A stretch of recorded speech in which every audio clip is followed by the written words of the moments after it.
Screen কি দেখা যাচ্ছে? জি ভাই। ও, জি ভাইয়া। তো সেই তিনটা রক্তকণিকা আচ্ছা, রক্তকণিকা কি কি বলেন তো? লোহিত রক্তকণিকা, শ্বেত হ্যাঁ, রক্তকণিকা, অনুচক্রিকা।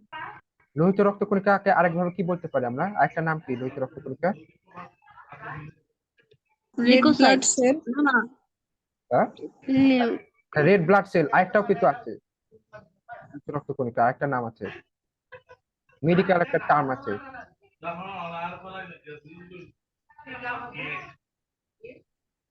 লিম্ফোসাইট। লিম্ফোসাইট? কি বলে এগুলো? লোহিত না, রক্ত রিম্পোসাইটটা হবে না। বলেন বলেন, এগুলো কিন্তু পড়ানো হয়েছিল, এসব না পারলে তো হবে না।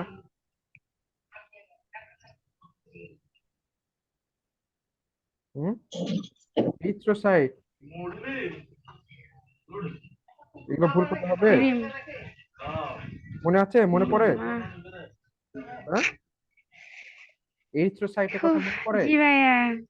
হ্যাঁ, এরিথ্রোসাইট হচ্ছে রেড ব্লাড সেল, জি ভাইয়া। আর লোহিত রক্তকণিকা বা আরবিসি। আরবিসি ওই রেড ব্লাড সেলকে আমরা সংক্ষেপে আরবিসি বলছি। তাহলে সবগুলো কিন্তু মাথায় রাখতে হবে। আরবিসি বলে। হ্যাঁ, আর শ্বেত রক্তকণিকা, শ্বেত রক্তকণিকাকে আমরা কি বলতে পারি? লিউকোসাইট। হ্যাঁ, লিউকোসাইট। এটা কিন্তু মাথায় রাখবে। লিউকো কেন বলা হচ্ছে? কারণ এর কোনো লিউকোসাইট। হচ্ছে রং নাই। হ্যাঁ, এটা হোয়াইট, আর কোনো কিছু রং নাই। রঞ্জক পদার্থ না, যার কারণে আমরা লিউকো বলছি। হ্যাঁ, আচ্ছা, লিউকেমিয়া মানে কি? লিউকেমিয়া, হ্যাঁ, লিউকেমিয়া মানে কি? উম,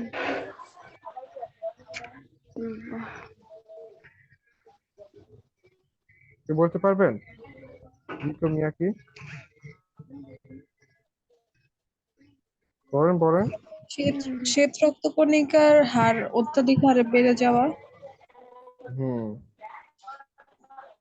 এটা তো এইসব বিষয়গুলো কিন্তু মাথায় কিন্তু রাখতে হবে। হ্যাঁ, এগুলো কিন্তু মাথায় রাখতে হবে। ওকে, তাহলে আমরা কি বলতে পারি? শ্বেত রক্তকণিকা কি বলতে পারে? হোয়াইট ব্লাড সেল বলতে পারি, বা ডাব্লিউবিসি বলতে পারি, বা লিউকোসাইট, সবকিছু নামে আমরা ডাকতে পারি। জি আর ভাইয়া। আর অনুচক্রিকা,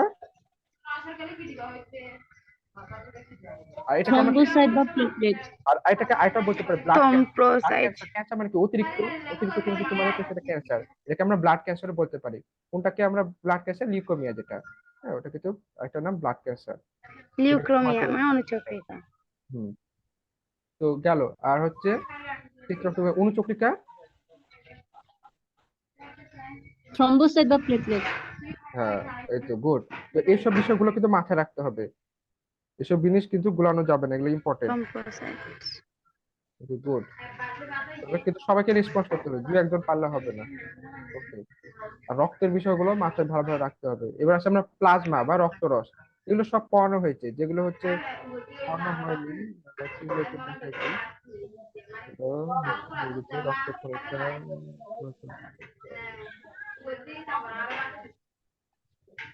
আমরা তো জানি এটা অক্সিজেন পরিবহন করে, এর গড় আয়ু কত? 120 দিন। এগুলো সবই হয়ে গেছে। 50 লক্ষ। লোহিত রক্তকণিকায় কি থাকে? হিমোগ্লোবিন থাকে, যেটা কি করে? অক্সিজেন পরিবহন করে, তাই না? অক্সিজেন হিমোগ্লোবিন থাকে। করে, এই জন্য কি বলে এটাকে? অক্সি হিমোগ্লোবিন জি বলে। ভাইয়া।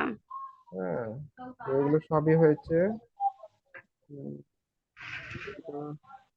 গড়ায় একটা কোনোদিন হয়তো শ্বেত রক্তকণিকা কি করে? ফ্যাগোসাইটোসিস প্রক্রিয়ায় রোগ জীবাণুকে ধ্বংস করে, তাই না? এই যে দেখতে পাচ্ছেন এখানে ফ্যাগোসাইটোসিস প্রক্রিয়া দেখানো হয়েছে। এই যে একটা জীবাণু, জীবাণুকে কি করলো? প্রথমে ভেতরে প্রবেশ করালো, এটা কিন্তু পুরোটা হচ্ছে শ্বেত রক্তকণিকা। হ্যাঁ, দেন কি করলো?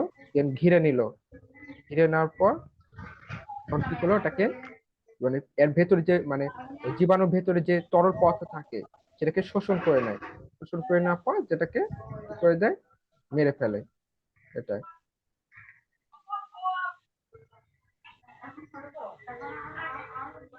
এগুলো সবই হয়েছে, এগুলো হয়ে গেছে। যেগুলো দাগায় দিয়েছে এগুলো কিন্তু পড়ে নিবেন। এগুলো কিন্তু সাধারণ বিজ্ঞান, সাধারণ বিজ্ঞানে যে ভালো করে পড়ে ফেলবেন, তার এগুলো বলা চলে 90% কমপ্লিট হয়ে যাবে ওইগুলোই। আজকে সাধারণ বিজ্ঞানে যা পড়াচ্ছি না, ওইগুলো এখানে আছে, বুঝতে পারছেন? সেম? জি নতুন ভাইয়া। নতুন কিছু পাচ্ছি না আমি। হরমোন পরিবহন, হরমোন সম্পর্কে আপনাদের পড়ানো হয়েছিল। হরমোন, রোগ প্রতিরোধ, রক্ত জমাট বাঁধা, এটা হয়েছে। ব্লাড গ্রুপও পড়াইছি, পড়াইনি ব্লাড গ্রুপটা? এটা কিন্তু জি হয়েছে। ভাইয়া। জি ভাই। জি ভাই পড়াইছেন। সর্বজনীন দাতা, সর্বজনীন গ্রহিতা কোনগুলো, এগুলো সব হয়েছে, সব হয়ে গেছে। একজন সুস্থ ব্যক্তি 4 মাস পর পর ভাইয়া এগুলো রক্তদান। তো সব সেম। হ্যাঁ, সবই সেম। সাধারণ বিজ্ঞানে যা আছে এই জীব বিজ্ঞানে এখানে তাই আছে। আর 4 মাস পর পর ও একটা সুস্থ ব্যক্তি কি করতে পারে? রক্ত দান করতে পারে 4 মাস পর পর, এতে কোনো অসুবিধা হবে না। 4 মাস মানে কি 120 দিন পর পর। কেন বলেন তো 4 মাস পর পর? 3 মাস পর পর না কেন, বা 2 রক্ত মাস পর পর না কেন? সম্পূর্ণ হওয়ার। হ্যাঁ, 4 মাস পর পরই কেন? এর কম হলে কি সমস্যা? কারণ লোহিত রক্ত কণিকা নতুন তৈরি হয় 4 মাস পর পর।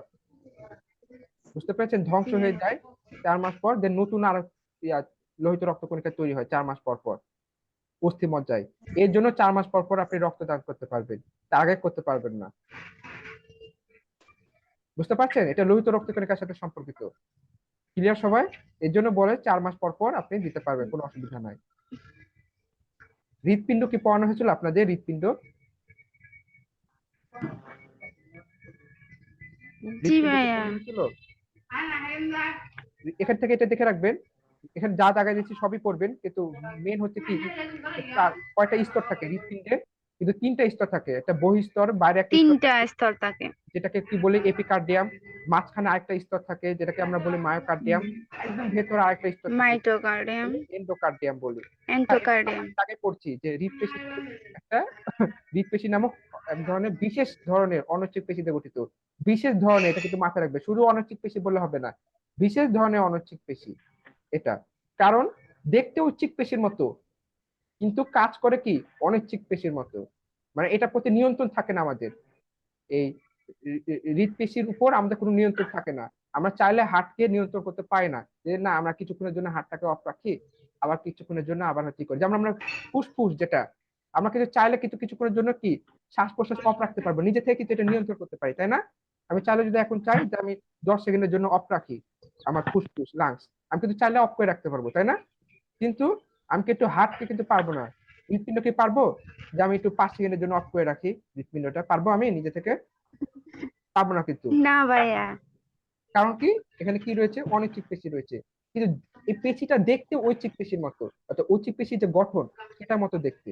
এর জন্য এটাকে কি বলা হচ্ছে, বিশেষ ধরনের অনৈচ্ছিক পেশি। শুধু অনৈচ্ছিক পেশি না, বিশেষ ধরনের।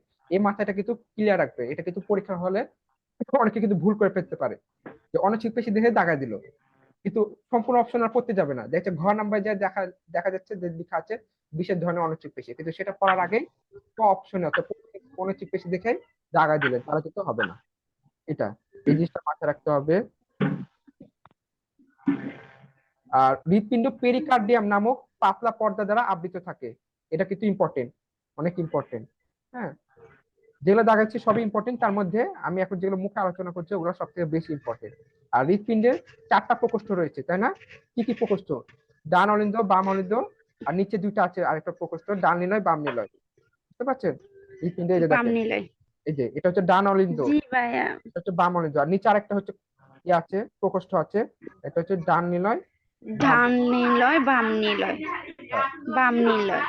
হ্যাঁ। এখানে কি করা হয়, আমাদের সারা শরীর থেকে রক্ত কোথায় প্রবেশ করে জানেন? এই যে নিম্ন মহাশিরা আছে না, এখান থেকে ব্লাড ঢুকে, আর যে ঊর্ধ্ব মহাশিরা অর্থাৎ উপরের অংশ আমাদের শরীরে, যে মনে করো হৃৎপিণ্ড তো হচ্ছে আমাদের বুকের কাছে থাকে, তো মাঝখানে থাকে, তো উপরের যে রক্তগুলো আছে ওগুলো হচ্ছে এই ঊর্ধ্ব মহাশিরা যে হৃৎপিণ্ডে প্রবেশ করে, আর আমাদের নিচের যে বডি পার্ট রয়েছে, নিচের বডি পার্ট থেকে নিম্ন মহাশিরার মাধ্যমে কি করে এই রক্তটা ভেতরে প্রবেশ করবে। প্রবেশ করার পর কি করবে এখানে, এই এখান দিয়ে যে ফুসফুসের ধমনির মাধ্যমে বাইরে বের করে দেবে। ফুসফুস ধমনী। হ্যাঁ, ফুসফুসের ধমনির মাধ্যমে। আর যেগুলো হচ্ছে কার্বন ডাই অক্সাইড যুক্ত রক্ত, সরি অক্সিজেন যুক্ত রক্ত, তাহলে ফুসফুসের শিরার মাধ্যমে প্রবেশ করবে অক্সিজেন যুক্ত রক্ত। অর্থাৎ ফুসফুসে তো পাঠায় কেন, রক্তটাকে পরিশোধন করার জন্য। দেন পরিশোধন করার পর সারা শরীর থেকে ফুসফুসের শিরার কাজ কি অক্সিজেন যুক্ত রক্ত পরিবহন করা। কিন্তু যেটা শিরা, যেটা শুধু শিরা, সেটা কাজ হচ্ছে কার্বন ডাই অক্সাইড যুক্ত রক্ত পরিবহন করা। কিন্তু ফুসফুসের শিরা কিন্তু তার উল্টোটা, ফুসফুসের শিরা তার উল্টো কাজ করে, অর্থাৎ অক্সিজেন যুক্ত রক্ত কি করে পরিবহন করে। তো এই যে যে পরিশোধন করলো ফুসফুস, এই কার্বন ডাই অক্সাইড যুক্ত রক্ত, আমাদের সারা শরীর থেকে যে কার্বন ডাই অক্সাইড যুক্ত রক্তটা আসলো, এটা তো হচ্ছে কি ফুসফুস কি করলো সেটাকে পরিশোধন করে দেন তখন এই ফুসফুসের শিরার মাধ্যমে প্রবেশ করবে। দুইটা শিরা থাকে, শিরার মাধ্যমে প্রবেশ করবে। শিরার মাধ্যমে প্রবেশ করে প্রথমে কোথায় প্রবেশ করবে বলেন তো? প্রথমে প্রবেশ করে বাম অলিন্দতে, দেন বাম অলিন্দ থেকে এই যেখানে একটা বাম অলিন্দ, হ্যাঁ বাইকাস্পিড ভালভ থাকবে এখানে, বাম নিলয়। দেন এখানে কি করবে বাম নিলয়ে প্রবেশ করবে। তো যখনই প্রবেশ করবে তখন কি হবে, এই এই কপাটিটা অফ হয়ে যাবে। কেন অফ হয়ে যাবে? যাতে উল্টো দিকে প্রবাহিত না হতে পারে, উল্টো ব্যাকফ্লো যাতে না করে। এর জন্য প্রবেশ করতে পারবে ঠিকই, কিন্তু এখান থেকে রক্ত উল্টো দিকে যেতে পারবে না। যখন উল্টো দিকে যাইতে যাবে উল্টে দিকে কপাটিটা কি হয়ে যাবে? বন্ধ হয়ে যাবে। এমন সিস্টেমে তৈরি করা। ঢুকতে পারবে, বাম অলিন্দ থেকে বাম নিলয়ে ব্লাড ঢুকতে পারবে, কিন্তু ব্যাক ফ্লো হইতে পারবে না কখনো। এরকম সিস্টেম করে করা। দেন এখান দিয়ে দেন হচ্ছে মহাধমনী রয়েছে। এই মহাধমনীর মাধ্যমে সারা শরীরের ব্লাড চলে যাবে, অক্সিজেন যুক্ত ব্লাড সারা শরীরে তখন ক্লিয়ার সবাই? জি ভাইয়া, ওকে। জি ভাইয়া। এখানে হচ্ছে এগুলো সম্পর্কে ডিটেলস আলোচনা করা আছে। আর এখানে কপাটিকা সম্পর্কে, কপাটিকা মানে হচ্ছে দরজা, এটাকে ভালভও আমরা বলতে পারি। হ্যাঁ, অর্থাৎ এই দরজা বা কপাটিকার কাজ কি, রক্ত প্রবেশ করবে, হ্যাঁ দরজা দিয়ে যেরকম হচ্ছে মানুষ প্রবেশ করে, কিন্তু কিন্তু চল, ব্যাক ফ্লো হইতে পারবে না, এভাবে করে তৈরি করা। এখানে একটা কপাটিকা জি আছে, এই ভাইয়া। জায়গায় একটা কপাটিকা আছে, তারপরে এই যে এই জায়গাতেও একটা কপাটিকা আছে। দরজা।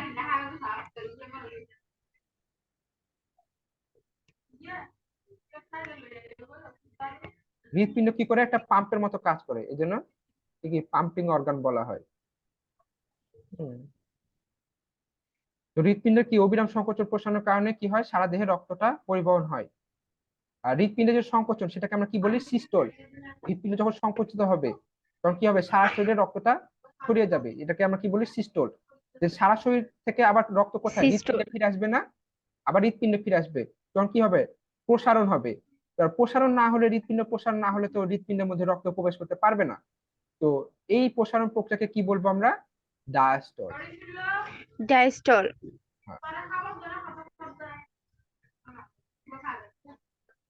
এখানে কি হচ্ছে, প্রাণ নিলে থেকে কার্বন ডাই অক্সাইড যুক্ত রক্ত ফুসফুসে যখন আমাদের ফুসফুসে প্রবেশ করে, এখানে রক্ত পরিশোধিত হয়। যেটা এগুলো সম্পর্কে আমরা আগে আলোচনা করা। এখানে হচ্ছে কি, এটা হচ্ছে অক্সিজেন যুক্ত রক্ত। আর এই যে নীল কালার যেগুলো, এগুলো কি, এগুলো কার্বন ডাই অক্সাইড যুক্ত রক্ত আমাদের সারা শরীর থেকে এখানের মাধ্যমে প্রবেশ করবে, বুঝতে পারছেন? আর এ পাশে ফুসফুসের শিরা থেকে কি অক্সিজেন যুক্ত রক্ত, দেন এখানে সারা দেহে সেই অক্সিজেন যুক্ত রক্তটা চলে যাবে। আর এখান থেকে কি ছড়িয়ে কার্বন ডাই অক্সাইড, আমাদের শরীরে যে কার্বন ডাই অক্সাইড যুক্ত রক্ত তৈরি হলো, এটা তখন এই ঊর্ধ্বশিরা মহাশিরার মাধ্যমে প্রবেশ করে। হ্যাঁ, দেন এখানে যায় ফুসফুসের ধমনী, ফুসফুসের ধমনীতে যে কি হয়, পরিশোধন হয়। কার্বন ডাই অক্সাইড যুক্তটা ফুসফুসের ধমনীতে কেন যায়, পরিশোধন করার জন্য। দেন ওই পরিশোধিত রক্ত আবার ফুসফুসের শিরাতে কি যায়। ক্লিয়ার সবাই? জি ভাইয়া, ওকে। জি ভাইয়া। ওকে, ঠিক আছে। তো ওগুলোই এখানে আলোচনা করছে আর কি, যে ডান নিলয় থেকে কার্বন ডাই অক্সাইড যুক্ত রক্ত ফুসফুসের ধমনির মাধ্যমে ফুসফুসে প্রবেশ করে, এনে রক্ত কি হয়, পরিশোধিত হয়। ঠিক একই সময় বাম নিলয় থেকে অক্সিজেন যুক্ত রক্ত মহাধমনির মাধ্যমে সারা দেহে পরিবাহিত হয়। এই যে বাম নিলয় থেকে অক্সিজেন যুক্ত রক্ত মহাধমনির মাধ্যমে কি হয়, সারা দেহে পরিবাহিত হয় অক্সিজেন যুক্ত রক্ত। ওগুলো আর কি এখানে ডিটেলস আলোচনা করছে।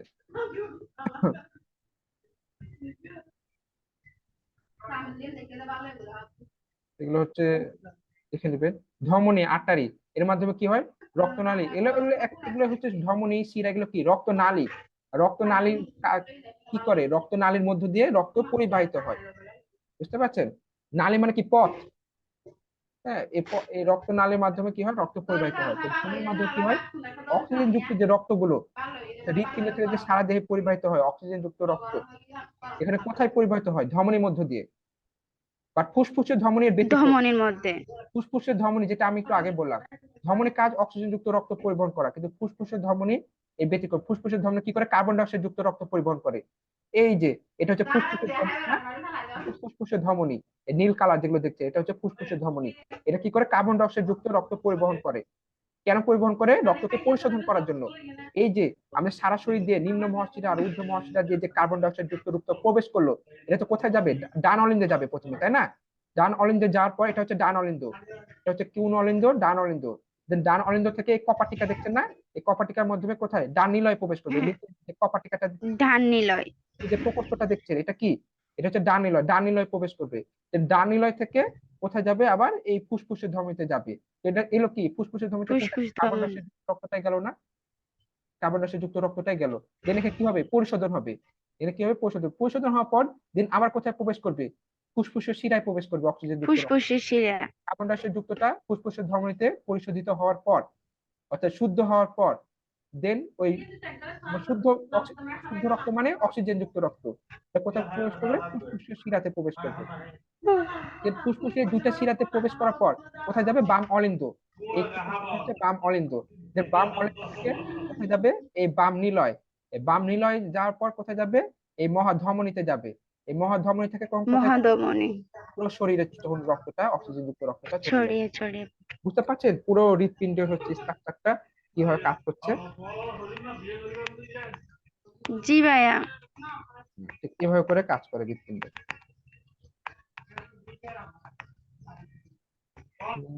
তাহলে ফুসফুসের ধমনী ব্যতিক্রম, কারণ ফুসফুসের ধমনী কার্বন ডাই অক্সাইড যুক্ত রক্ত। ফুসফুসে যেখানে আসবে, ধমনী মানে অক্সিজেন যুক্ত রক্ত পরিবহন করবে। বাট ফুসফুসের কথাটা যদি ধমনীর সাথে লাগা থাকে, তার মানে এটা কার্বন ডাই অক্সাইড যুক্ত। আবার শিরার কাজ কি?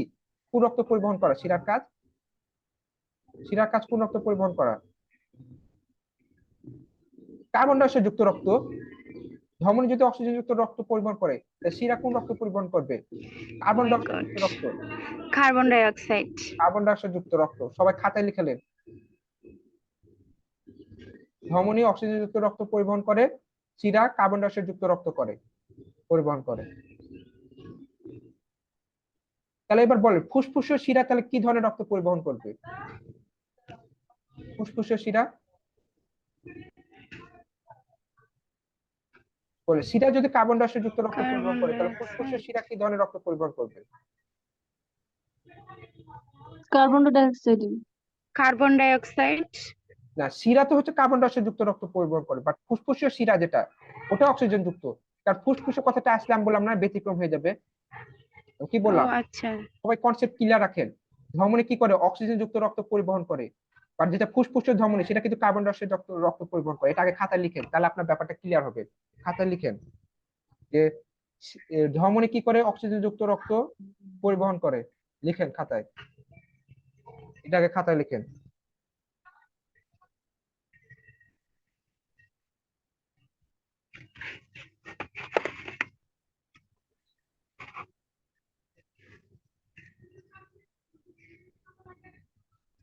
হুম,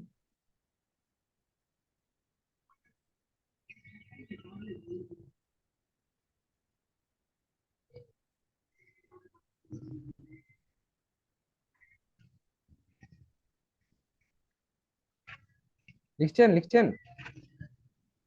ধমনী অক্সিজেন যুক্ত রক্ত পরিবহন করে। এবার লিখেন ফুসফুসের ধমনী কার্বন ডাই অক্সাইড যুক্ত রক্ত পরিবহন করে। অর্থাৎ ফুসফুসের ধমনী করবে, ধমনী ব্যতিক্রম হবে, তার উল্টো কাজটা করবে।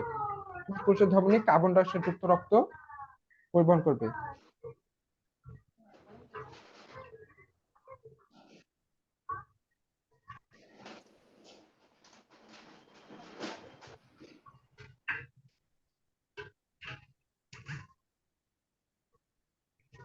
আর আরেকটা জিনিস মাথায় রাখবেন যে অক্সিজেন যুক্ত রক্ত মানে সেটা পরিশুদ্ধ রক্ত, মানে শুদ্ধ রক্ত যেটা। আর কার্বন ডাই অক্সাইড যুক্ত রক্ত সেটা হচ্ছে শুদ্ধ না, অশুদ্ধ যেটা। এটা যেটা আমাদের শরীরে বর্জ্য হিসাবে কাজ করে। এই জিনিসটা মাথায় রাখবেন। লিখেছেন সবাই? জি ভাইয়া। এবার লিখেন শিরা কার্বন ডাই অক্সাইড যুক্ত রক্ত পরিবহন করে।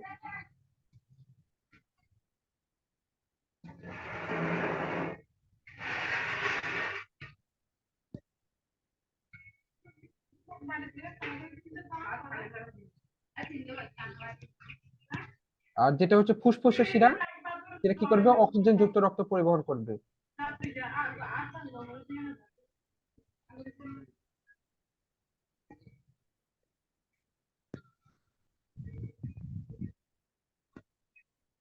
লেখা হয়েছে সবার?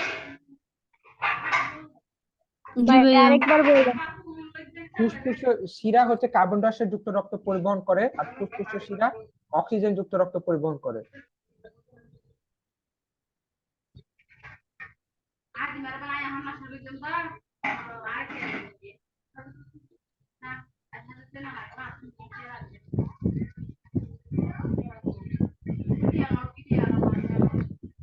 ক্লিয়ার সবাই?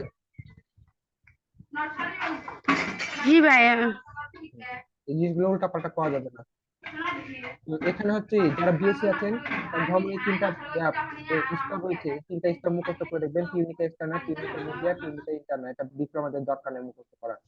ধর্মের প্রাচীর পুরো স্থিতিস্থাপক, এটা সবাই লাগবে, এগুলো সবাই করতে হবে। তো পরে দিলাম। আর হাতের কবজি যে ধমনির উপর হাত রেখে কি নাড়ি স্পন্দন অনুভব করা যায়, যেটা আমরা পালস বলি। হ্যাঁ, পালস, অর্থাৎ রুগী যখন মারা যায় তখন আমরা শেষ বছর কি পালস। এছাড়া আমাদের কি আমাদের হচ্ছে মানে আমাদের হার্ট রেট কত সেটা মাপতে আমরা কি পালস ব্যবহার করি। আপনারা পালস দেখতে পারেন? আপনাদের নিজের হাতে কবজিতে দেখতে পারেন পালস? ওখানে দেখেন, হাত দেন, না ভাইয়া। তিনটা ফিঙ্গার রাখেন, তিনটা ফিঙ্গার রেখে হাত দেন, সেটা কি হয়তো বুঝতে পারবে, ফিল করতে পারবে। পারি। হ্যাঁ, এটা হচ্ছে নাড়ি জি স্পন্দন। ভাইয়া। হাতের কবজির ধমনির উপর হাত রেখে আমরা নাড়ি স্পন্দন, যেটাকে পালস বলি আমরা। হ্যাঁ, দেখতে পারবেন। ওকে। শিরা, ভেন এ সম্পর্কে আমি বলে দিলাম। শিরা প্রাচীরের ধমনের মতো কি 3 স্তর বিশিষ্ট। আর এটা কৈশিক চালা। ধমনী যেমন হচ্ছে কি মোটা আর স্থিতিস্থাপক, বাট শিরা কিন্তু মোটা না। হ্যাঁ, শিরার প্রাচীর কম পুরু। তো শিরা কি করে? কার্বন ডাই অক্সাইড যুক্ত রক্ত পরিবহন করে হৃৎপিণ্ডে নিয়ে আসে। বাট ফুসফুসের শিরা কি করে? অক্সিজেন যুক্ত সমৃদ্ধ রক্ত ফুসফুস থেকে হৃৎপিণ্ডে পৌঁছে যায়। আচ্ছা, অনেক কাজ হইতেছে না? মিউট করে দিই, আপনারা মিউট করে রাখবেন। ওকে, ঠিক আছে।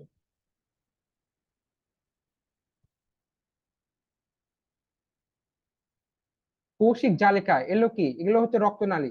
ধমনী শিরা এগুলো যেমন রক্তনালী, কৌশিক জালিকা রক্তনালী। কিন্তু যেখানে হচ্ছে ধমনী শিরা থাকে না, ওই জায়গাটা কি থাকে? কৌশিক না জালিকা থাকে। মানে ধমনী শিরা এগুলো তো একটু হচ্ছে মোটা হয়ে থাকে, বাট কৌশিক জালিকা একটু সূক্ষ্ম, মানে একটু দূরে, যখন রক্ত নালীটা একটু দূরে যাইতে থাকবে তখন একটা সময় যেখানে আর কি শেষ হয়ে যাবে, শিরা ধমনী যেখানে শেষ হয়ে যাবে, ওখানে কি থাকে? কৌশিক জালিকা থাকে।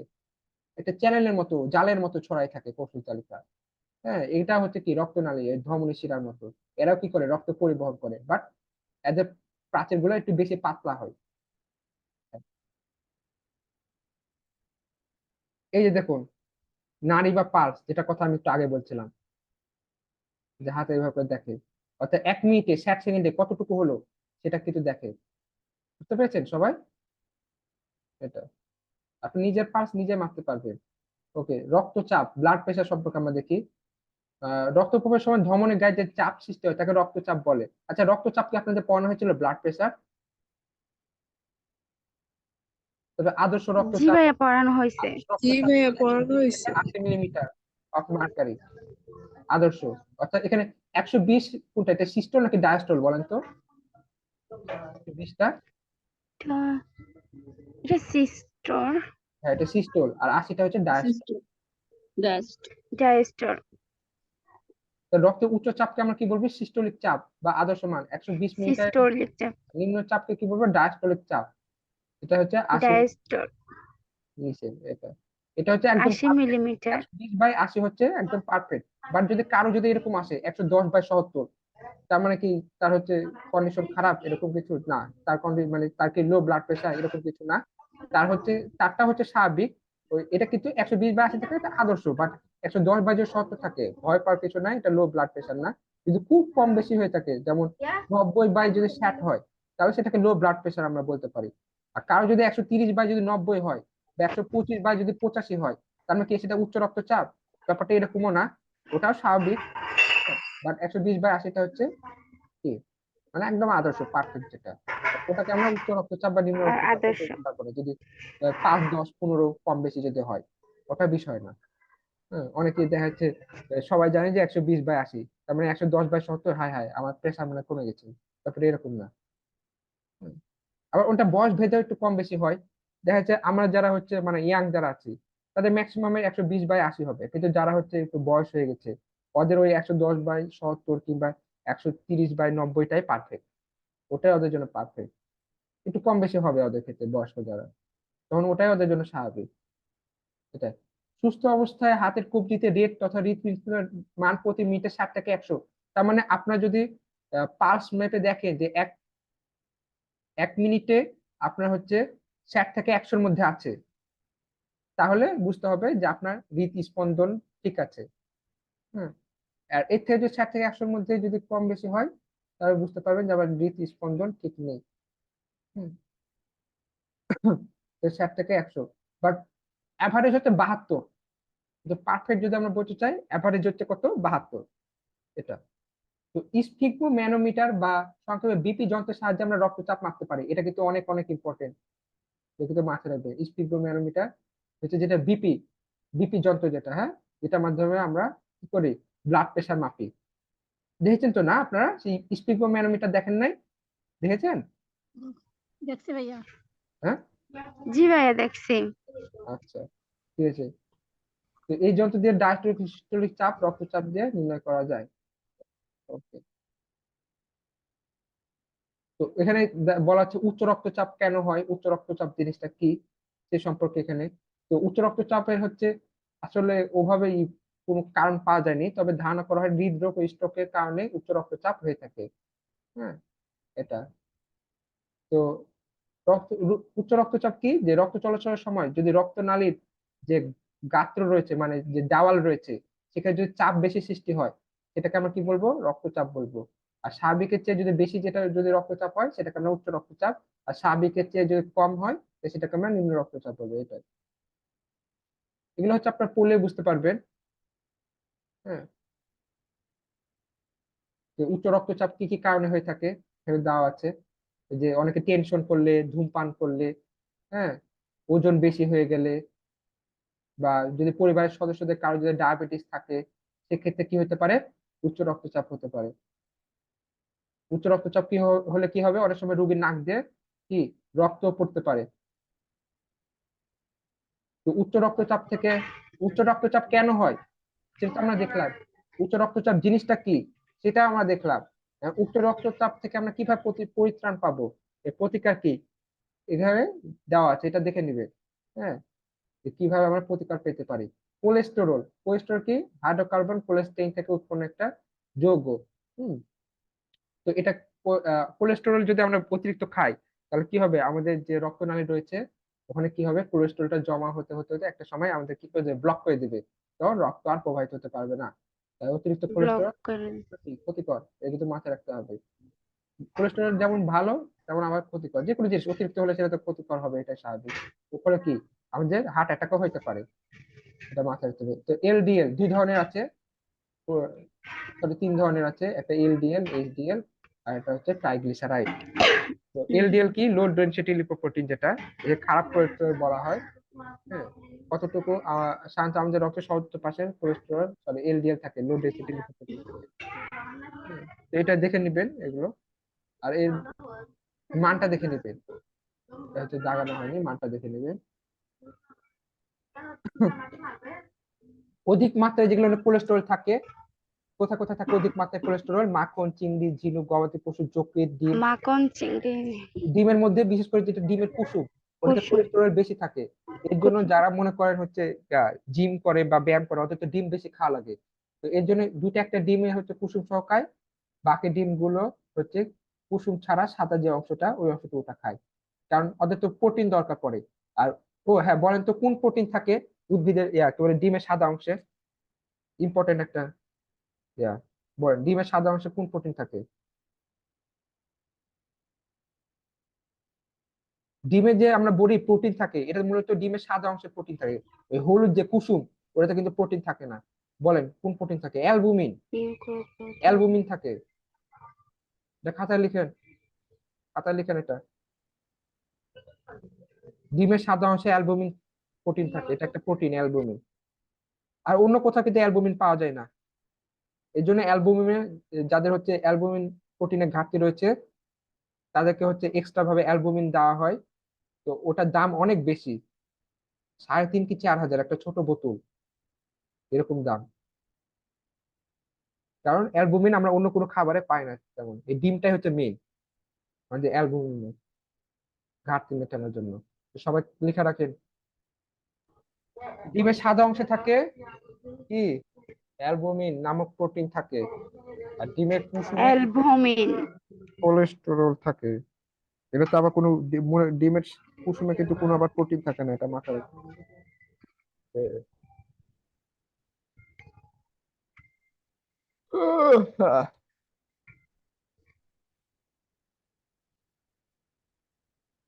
তো এগুলো হচ্ছে পড়ে নিবেন, আমি যেগুলো দাগাই দিছি। উম,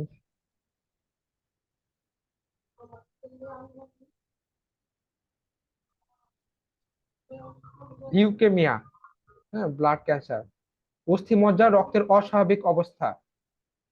তো ভ্রূণ অবস্থায় যকৃৎ এবং প্লীহায় লোহিত রক্তকণিকা উৎপন্ন হয়। এটা কিন্তু important, very very important, very very important.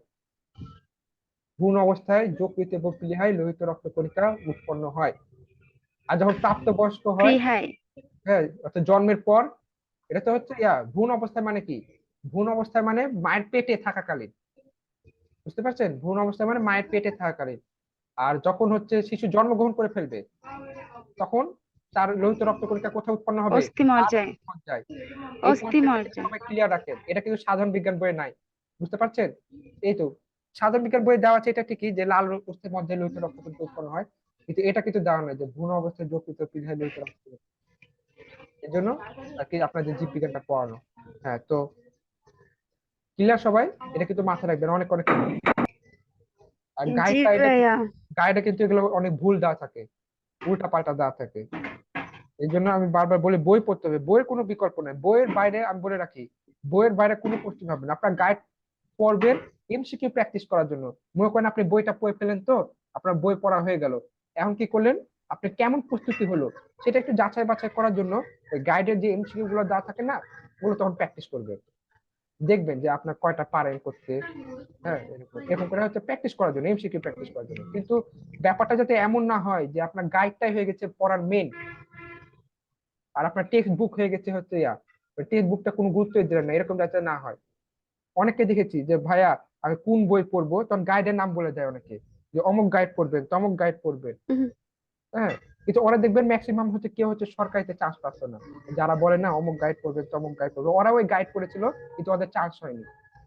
এটা কিন্তু রিয়ালিটি। বাট আমরা তো আর কাউকে হচ্ছে অত জানতে যাই না যে সে কোথায় পড়াশোনা করে না করে, বা অত কিছু তার যায় না। এই দেখা যায় হচ্ছে নার্সিং এ পড়াচ্ছে বা সাজেশন দিচ্ছে, তখন আমরা ডিরেক্ট যাই জিজ্ঞেস করি যে ভাইয়া কোন বই পড়বো, ভাই একটু বলেন। একটা গাইডের নাম বলে দেয় যে অমুক বই, ওটাই বই। গাইড আর বই দুটা তো আলাদা জিনিস, কিন্তু গাইড বইকে আমরা এক করে দিই। তো এই বিষয়গুলো একটু মানে দেখতে হবে। হ্যাঁ, ওকে। তো এটা তো আমরা জানি যে লোহিত রক্তকণিকা কি করে, অক্সিজেন সরবরাহ কাজ করে। কেন কিভাবে অক্সিজেন সরবরাহ কাজটা করে, যে হিমোগ্লোবিন রয়েছে, ওই হিমোগ্লোবিনটা কি করে, অক্সিজেনটা পরিবহন করে।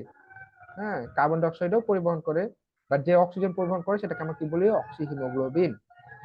মাথায় রাখবেন। আর হিমোগ্লোবিন কি শুধু অক্সিজেন পরিবহনের কাজটাই করে, এর আরেকটা কাজ আছে, কি কাজ বলেন তো হিমোগ্লোবিন, বলেন বলেন। রক্তের কিনা রং লাল হয় হ্যাঁ, হিমোগ্লোবিনের জন্য। অবশ্যই এটা হচ্ছে এক ধরনের রঞ্জক পদার্থ, রক্তের রং লাল হয় এই হিমোগ্লোবিনের কারণে। শুধু যে অক্সিজেন পরিবহন করে তা না, এই হচ্ছে আমাদের যে রক্তের রং লাল দেখছে এটাই জন্য হিমোগ্লোবিন দায়ী। ওকে। লিউকোমিয়াকে কি বলা হয়, রক্তের ক্যান্সার। আমি যেটা আগে বললাম ব্লাড ক্যান্সার, মনে মনে পড়ছে। হ্যাঁ, একটু আগে কিন্তু এর জি সম্পর্কে ভাইয়া। বলে দিয়েছি। জি ভাই। জি ভাইয়া। তো অস্থিমজ্জা যখন ক্যান্সারে আক্রান্ত হয়, তখনই মূলত এই লিউকোমিয়াটা হয়ে থাকে। হ্যাঁ, অর্থাৎ এটা অস্বাভাবিক, যে কোনো কিছু অস্বাভাবিক, যদি কোষ যদি অস্বাভাবিক হারে বেড়ে যায়, তাহলে সেটাকে আমরা কি বলি, ক্যান্সার বলি না। তেমনি এটা ক্যান্সার মানে যেটা যতটুকু দরকার তাতে যদি অতিরিক্ত র্যাপিডলি কম সময়ের মধ্যে যদি বৃদ্ধি পাইতে থাকে ডে বাই ডে, সেটাকে আমরা বলি ক্যান্সার। এমনি রক্তের ক্ষেত্রে কিন্তু এটা হয়ে থাকে যে আমাদের যতটুকু দরকার উৎপাদন তাতে যদি অতিরিক্ত মাত্রায় হয়ে যায়, অস্বাভাবিক যদি হয়ে যায়, তখন সেটাকে আমরা বলি ব্লাড ক্যান্সার। Blood cancer. লোহিত রক্তকোষের অভাবে অক্সিজেনের ঘাটতি হয়, যার ফলে কি হয়, রোগী দুর্বল বোধ করে এবং শ্বাসকষ্ট হয়। শ্বাসকষ্ট হয়। হ্যাঁ।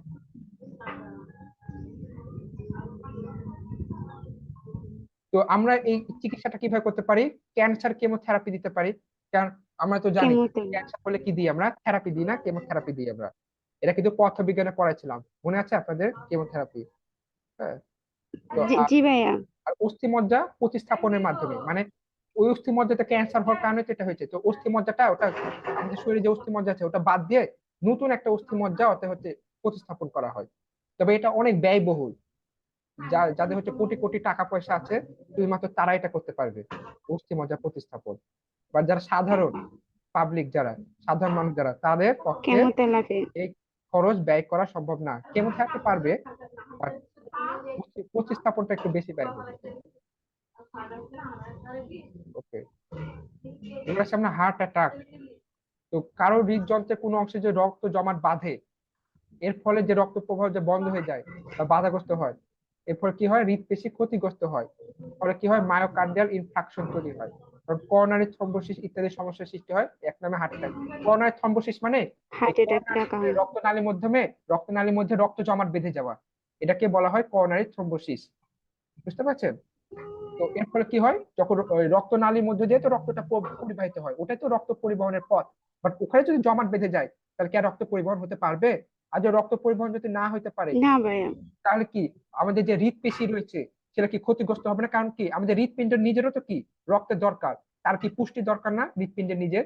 হৃদপিণ্ড তো আমাদের সারা শরীরে রক্ত পরিবহন করে, ঠিক আছে, হৃদপিণ্ড নিজেরও কিন্তু রক্ত পরিবহন করে, নিজেরও, আমাদের শরীরেরও করে, নিজেরও করে। বুঝতে পেরেছেন? এটাকে করোনারি সার্কুলেশন বলে। জি হৃদপিণ্ড ভাইয়া। নিজের যেটা হচ্ছে নিজের যে সার্কুলেশনটা করে সেটা হচ্ছে করোনারি সার্কুলেশন, এটাকে বলে করোনারি সার্কুলেশন। তো হৃদপিণ্ড তো নিজের বেঁচে থাকা লাগবে, তারও নিজেরও রক্তের দরকার লাগে। তো ওরও কিন্তু কি আছে, আর্টারি ভেন আছে কিন্তু হৃদপিণ্ডের নিজেরও আর্টারি ভেন রয়েছে। আবার আবার এই যে হৃদপেশি এরা যে সংকোচন প্রসারণ করছে, এরা যে কাজগুলো করছে, তো এদের কি পুষ্টি দরকার না? তো তো যদি এখন যদি রক্ত যদি না আসে, রক্ত যদি পরিবহন না হয়, তাহলে হৃদপিণ্ড কি রক্ত পাবে? হৃদপিণ্ড রক্ত পাবে না। হৃদপিণ্ড যদি রক্ত না পায়, তাহলে হৃদপেশি ক্ষতিগ্রস্ত হবে। এর ফলে কি হবে, করোনারি থ্রম্বোসিস হবে। আর এরপর কি হবে, হার্ট অ্যাটাক হবে। আর মায়োকার্ডিয়াল ইনফার্কশনের উপর আপনারা হার্ট অ্যাটাক হবে। নার্সিং এ একটা চ্যাপ্টার আছে, মায়োকার্ডিয়াল ইনফার্কশন, এটা পাবেন। একটা হচ্ছে পুরো চ্যাপ্টারই আছে মায়োকার্ডিয়াল ইনফার্কশন। এটা তো জাস্ট একটা নাম শুনছেন না, এটার উপর একটা চ্যাপ্টার পাবেন। ওকে। রক্তের গ্লুকোজের মাত্রা অনিয়ন্ত্রিত থাকলে অস্বাস্থ্যকর খাদ্য অভ্যাস, যেমন তেলযুক্ত খাবার, বিরিয়ানি, তেহারি, এগুলো কি আমাদের জন্য, আমাদের কি অনেক পছন্দের খাবার, তাই না? ফাস্ট ফুড, বার্গার, চিকেন, তাই না? এগুলো আমাদের কিন্তু, এগুলো কি আমাদের শরীরের জন্য ক্ষতিকর, আমাদের হার্টের জন্য ক্ষতিকর, এটা কিন্তু মাথায় রাখবে। কিন্তু এগুলো আমাদের সব থেকে পছন্দের খাবার। আমারও তাই। আমারও তাই, বিরিয়ানি, তেহারি, বার্গার অনেক পছন্দ। যখনই রাস্তাঘাটে যাই, দেখতে পেলে হচ্ছে খাই। জানি যে এগুলো ক্ষতিকর হতে, কিন্তু হ্যাঁ, মানে যদি আপনি একটু সপ্তাহে একদিন খাইলেন সমস্যা নাই, কিন্তু কারো যদি এটা নেশা হয়ে যায়, ডেইলি খায়, অনেকের টাকা পয়সা যাদের বেশি, তারা কিন্তু মাঝে মধ্যে প্রায় খায়। এতে ফলে কি হয়, এতে কিন্তু শরীরে ক্ষতিকর। এই যে দেখবেন যে যাদের হচ্ছে টাকা পয়সা বা বড়লোকি ছেলে মেয়ে, ওদের দেখবেন মোটা হয়, ওদের বিভিন্ন ধরনের অসুখ বিসুখ হয়। কেন হয়? এর জন্যই হয়।